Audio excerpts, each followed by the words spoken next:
Alright, fellow YouTubers, here's a possible cause of a no start condition when you install a timing belt.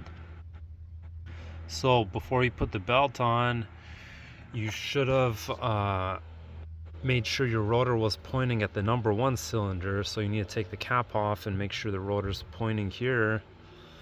If you didn't do that and you already installed the timing belt, what you could do is take this bolt out, slightly lift up the distributor enough to rotate the rotor and point it at number 1 on cylinder number 1, and hopefully that'll fix your problem. If this was helpful, please like, subscribe, and comment below. I have a lot of other automotive or DIY videos, and good luck to you all.